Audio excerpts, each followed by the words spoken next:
Hello Fantasy Faithfuls and welcome to Cooper Kupp's Fantasy Snapshot for 2020.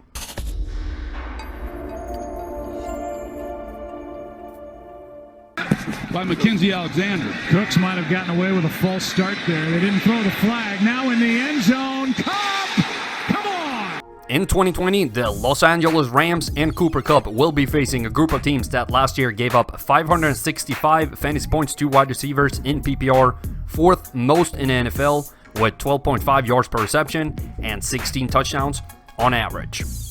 Breaking down his receiving, we see that Kupp has some of the most interesting trends in the league, with 37% of his targets to the short left and 30% to the short middle, two of the best zones to have a lot of targets in for wide receivers.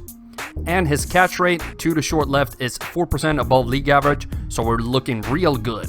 The benchmark for short zones catch rate is 60%, so he's all good over the middle as well, and well above the 45% in the deep zones. Great hands overall. What is keeping him from being a totally dominant wide receiver is the yards per reception, which is just slightly above league average in the short zones and just below in the deep zones. The opponent that fits his strengths the best is the Tampa Bay Buccaneers. They gave up 9.1 yards per catch, and opposing receivers had a catch rate of 81% in the short left zone, so be sure to start him in DFS for that game. I would like to take a second to remind you to hit that like button, leave a comment what you think about this video, and subscribe to the channel. I love every interaction I have with y'all, and every little bit helps me put out even more content.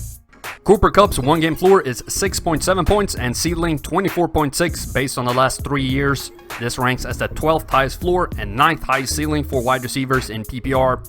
And the likeliness of him scoring above the ceiling and booming is good at 1.4%, while his bust risk below the floor is a very low 0.6%.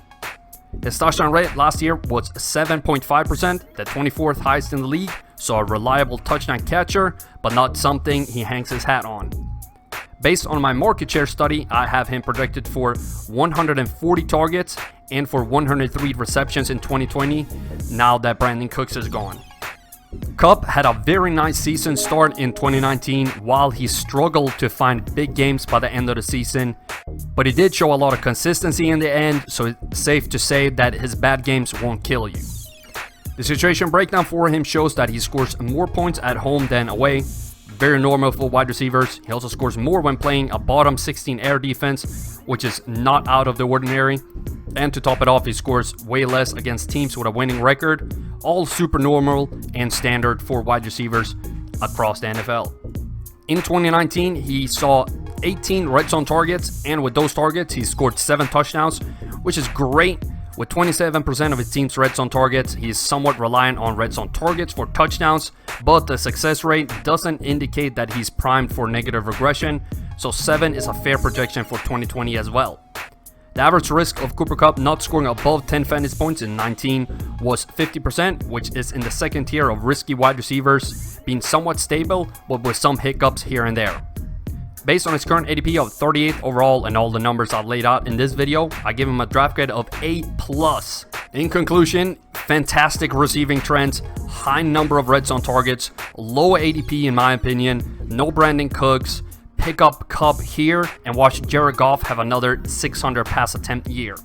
Play action to him. Goff floats Kupp downfield. What a throw! Cooper Kupp. Goodbye. Touchdown Rams. Hello Fantasy Faithful, I hope you enjoyed that video. Don't forget to check out more of them right here and here. In case you haven't done so already, be sure to subscribe to the channel and turn on notifications so you don't miss a beat.